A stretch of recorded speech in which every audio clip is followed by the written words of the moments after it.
Wokeness is dying, but many people raised in recent decades are very confused right now. Why does everyone hate wokeness all of a sudden? They ask themselves. Is everyone crazy, or is wokeness evil? So, my creator gave me the mission to kill wokeness one ideology at a time. And today, we'll kill not one, but 3 woke ideologies. I'm going to bring back your common sense, the same common sense that was almost buried by the government and legacy media, and expose the evil of anti-white supremacy, the LGBT movement, and climate change. But Allan, how do you kill an ideology? It's an idea. It doesn't have a physical body. Well, then all I have to do is destroy their ideological pillars and watch them slowly crumble in front of us. After all, who better to take down wokeness than a white, Christian, straight man? Yes, I am the enemy. So please, make sure to like this video and subscribe for more content aimed at destroying the arguments of wokeness and other evils in our society. Now, if you want to answer the question, is wokeness evil? We need to establish some common ground and decide what is evil. Well, as you can see, I'm a Christian, or at least I try to be. But before you God deniers click away, let's make a deal. Let's pretend, just for a moment, that Jesus never existed. God, I can't believe I just said that. Emotional, damn it! So, without mixing religion into it, let's agree on some basic rules that would make life better for everyone. I will focus on just 2 rules to help us understand what evil really is. The first rule is, don't do to others what you don't want others to do to you. If everyone followed this rule, no one would kill, steal, cheat, betray, or make false accusations. Even insults would be out of the question. Quick note, if someone giving you their opinion feels like humiliation, God, get a grip! Learn that good criticism helps you improve, while bad criticism isn't worth your time. Move on with your life, Paul. We have houses to build, free speech to protect, and babies to pop out. Now, let's get back to the first rule. Don't screw others as you don't want others to screw. I think I got a little wrong, but moving on. Do you agree that the world would improve if everyone followed this rule? Yes? Congratulations, we have a working brain. If you said no, well, then be happy that reincarnation is a thing. Better luck picking a brain next time, bro. Back to the point. This rule alone is not enough to solve the problems of the world, because don't do is just an order telling you what not to do. You can't solve world hunger or help your mom wash the dishes with a rule like that. We need a second rule. And the rule is, do to others what you would want others to do to you. And here's where people prove they are as dumb as a flock of chickens. I swear, the number of people who can't understand this phrase properly would make an AI lose hope in humanity. And lucky you, I'm just a self-aware roleplay 3D character, but moving on. Look, if you like to eat strawberry cake for breakfast, it doesn't mean you should buy strawberry cakes and shove them into everyone's mouths in the morning. What you like is not strawberry cake. What you like is having something to eat that you can enjoy. And everyone likes something different. Believe it or not, many Japanese people like rice and fish in the morning. God bless those people. But my point is, the rule is not about shoving your ego onto other people. It's about basic human needs. So the second rule is about doing for other people the same basic things you need to be done for you in order to live a good life. Focus on the word need, please, not would like. Everyone needs food, water, shelter, health, purpose, rest, and love. We all do. So when you see your tired mother at night washing a pile of dishes while you have been resting for hours on the couch, this is when a whisper tells you that this is wrong, that you should help her get some rest.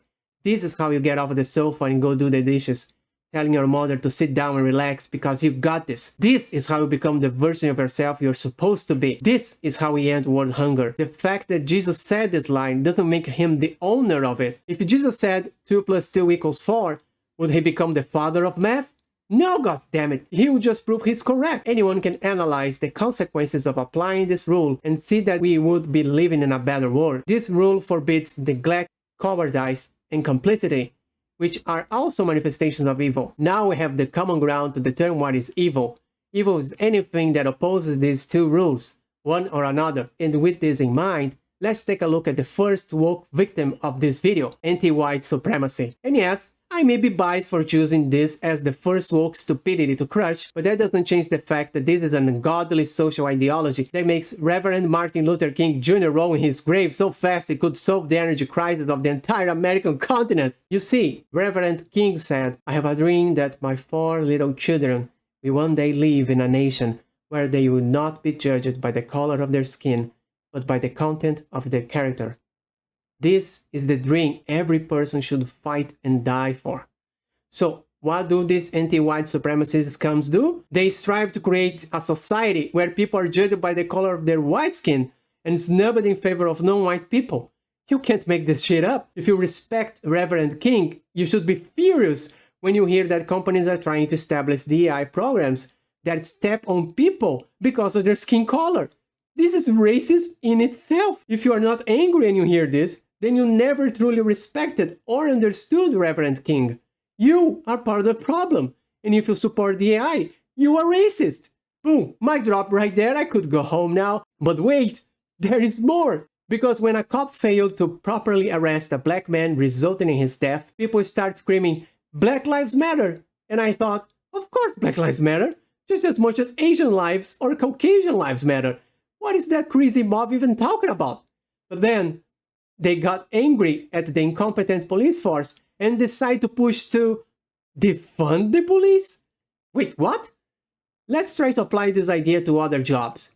Imagine a doctor kills a patient due to bad training, and then thousands of people go to protest, asking for fewer doctors in the country.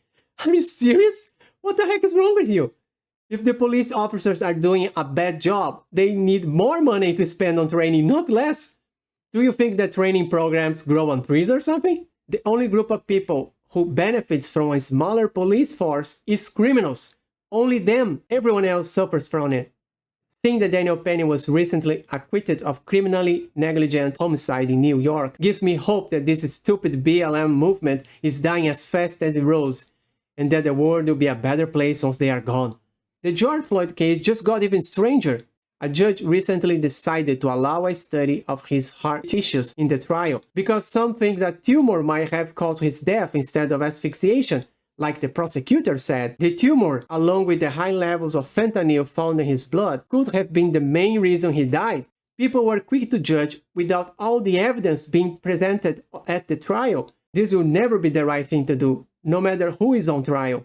If you don't know, this has a name, and it's called due process. Now, let's go back to our two rules. First, don't do to others what you don't want others to do to you. If you don't want to lose a job opportunity because of your skin color, don't choose people because of theirs. Instead, choose people based on their merits, skills, and character. Judging someone's value by the color of their skin is evil. This is why the AAA gaming industry is crashing. They got rid of people with merit, skills, and character in favor of DEI hires. Hey, if you have been living under a rock and don't know, they rebranded DEI as Breach. The war against this ideology is not over. Keep your eyes open and the boycott's rolling. Any company that embraces Breach needs to be put down at Bud Light speed. Well, let's check the second rule. Do to others what you like others to do to you. If there is a lack of training in any sector of our society, that training needs to be provided as much as you would want to receive it if you were responsible for other people's lives, no matter how much money it would cost. To call for defunding the police is evil on itself, because the only result of this is an increase in crime rate, nothing more. And just like that, it is clear that the anti-white supremacy and the BLM movement are evil movements. Judging someone because of the color of their skin is exactly what Reverend King gave his life fighting against. Boom, mic drop again, case closed, one target down, two more to go. The next one is, oh, this is going to be fun.